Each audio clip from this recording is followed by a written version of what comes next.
नमस्कार, स्वागत है आप सभी का सुविधा चैनल में। आज हम बात करेंगे भारत के एकीकरण की, यूनिफिकेशन ऑफ इंडिया की अगर हम बात करते हैं, तो जब 15 अगस्त 1947 को भारत आज़ाद हुआ, तो यहाँ कुल 565 रियासतें थीं। उनमें से भारत में 552 तथा पाकिस्तान में 13 अस्तित्व में थीं।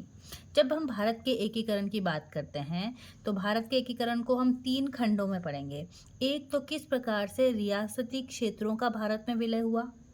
दूसरा कि ब्रिटेन के अलावा भी पुर्तगाल के पास कुछ क्षेत्र थे और कुछ क्षेत्र थे फ्रांस के पास, तो उन क्षेत्रों का भारत में किस प्रकार से विलय हुआ। और तीसरा जो कि सिक्किम ने इंडिपेंडेंटली किस प्रकार भारत में सिक्किम का विलय हुआ है। तो 3 रूपों में हम ये चीज़ पढ़ेंगे। सबसे पहले अगर हम बात करते हैं कि 27 अक्टूबर 1947 को जम्मू कश्मीर का भारत में विलय किया गया। तो सबसे पहले विलय किसका हुआ? अभी 15 अगस्त को भारत आज़ाद हुआ है, उसके 12 दिन बाद, है ना, कश्मीर का भारत में विलय हुआ है। वहाँ के जो शासक थे कौन थे? हरि सिंह। और हरि सिंह ने विलय पत्र पर हस्ताक्षर किए और इस प्रकार कश्मीर का भारत में विलय हो गया। उसके बाद हम पढ़ते हैं जूनागढ़ रियासत की बात करते हैं। तो फरवरी 1948 में जूनागढ़ रियासत, जिसके नवाब थे मोहम्मद महाबत खान तृतीय और दीवान थे शाहनवाज भुट्टो, का भारत में विलय कर दिया गया। कौन से मेथड के द्वारा हुआ? तो ये जनमत संग्रह के द्वारा हुआ है जूनागढ़ में। तीसरी अगर हम बात करते हैं हैदराबाद रियासत की, तो नवंबर 1948 में हुआ है। पहले तो ये याद रखेंगे, फरवरी 1948, फिर नवंबर 1948 को। शासक कौन थे? उस्मान अली आसफ खान। ठीक है। और यहाँ पर किस द्वारा हुआ है? पुलिस कार्यवाही के द्वारा हुआ है और इसे क्या कहा गया था? ऑपरेशन पोलो के नाम से ये फेमस है। तो पुलिस कार्यवाही ऑपरेशन पोलो द्वारा भारत में विलय किसका हुआ है? हैदराबाद रियासत का हुआ है। कश्मीर का, फिर जूनागढ़ का, फिर हैदराबाद रियासत का। कई जगह मणिपुर का भी पढ़ते हैं। 21 सितंबर 1949 को पूर्ण रूप से हो गया था और वहाँ के शासक थे बोध चंद्र सिंह और विलय पत्र पर साइन किए गए हैं और उसके माध्यम से भारत में विलय हुआ है। तो ये तो हमने पढ़ा रियासतों को किस प्रकार से भारत में विलय हुआ। कुछ जो क्षेत्र थे वो पुर्तगाल के पास से, कुछ फ्रांस के पास से। तो मोटा मोटा अगर हम देखें तो देखिए भारत के पश्चिम में जो क्षेत्र थे कुछ, वो पुर्तगाल के आधिपत्य में थे और भारत के पूर्वी क्षेत्र वाले जो क्षेत्र थे वो फ्रांसीसियों के अंडर में थे। तो अगर हम बात करें, एक क्षेत्र था चंद्रनगर, है ना। चंद्रनगर किसके पास था? फ्रांस के पास था। तो 1948 में क्या हुआ कि जनमत संग्रह कराया गया चंद्रनगर में और लगभग 97% लोगों ने भारत में विलय का समर्थन किया। तो अब ये चंद्रनगर जो था वो भारत में विलय हो गया। भारत में भी कौन से क्षेत्र में? पश्चिमी बंगाल में इसका विलय कर दिया गया। एक तो ये कब हुआ है? 1948 में, ध्यान रखें। फिर 1954 में 2 का याद रखना है आपको। एक तो पुडुचेरी का 1954 में भारत में विलय हुआ है। 1954 में फ्रांस से पुडुचेरी का भारत में विलय हुआ है। और पुर्तगाल से दादरा नागर हवेली जो है वो 1954 में मुक्त करवाई गई।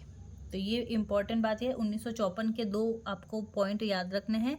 एक तो 1954 में यन्नम हो गया, पौंडीचेरी हो गया, करेकल, माहे, इन सबको फ्रांसीसियों से मुक्त कराया गया था।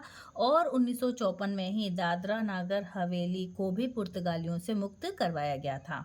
फिर 1961 की हम बात करते हैं। 1961 में गोवा और दमन और दीव को पुर्तगालियों से मुक्त करवाया गया। कब? 1961 में। इसका नाम क्या दिया गया? ऑपरेशन विजय। गोवा और दमन और दीव को 1961 में किससे? पुर्तगालियों से जो है वो मुक्त करवाया गया। अब हमें 3 इम्पोर्टेंट संशोधन पढ़ने हैं। पहला संशोधन है 10वां, फिर 12वां और 14वां।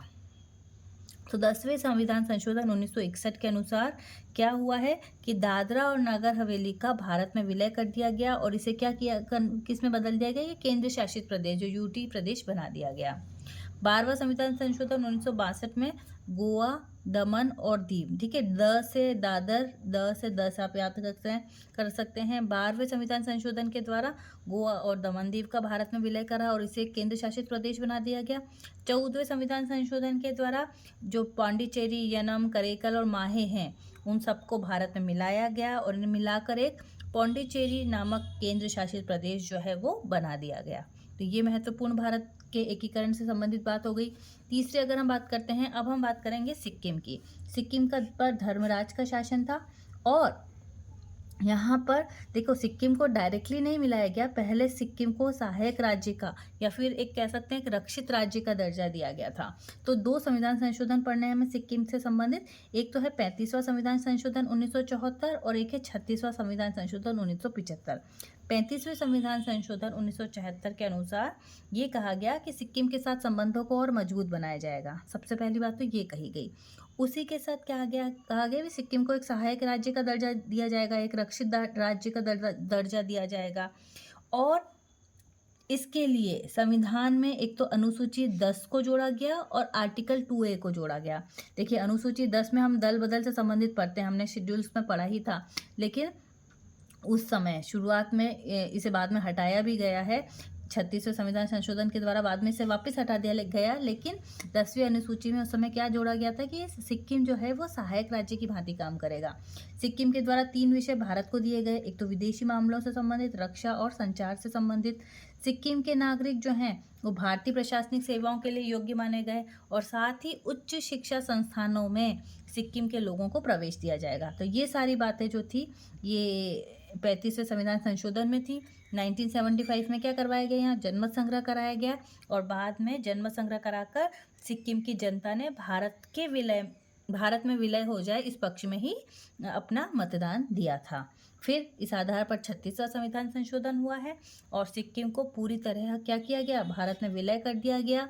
और ये जो 2 अनुच्छेद 2A और जो 10वीं अनुसूची थी उसको हटा दिया गया। तो ये हमने मोटा मोटा भारत के एकीकरण को शॉर्ट में और अच्छे तरीके से पढ़ने की कोशिश की है। बहुत बहुत धन्यवाद।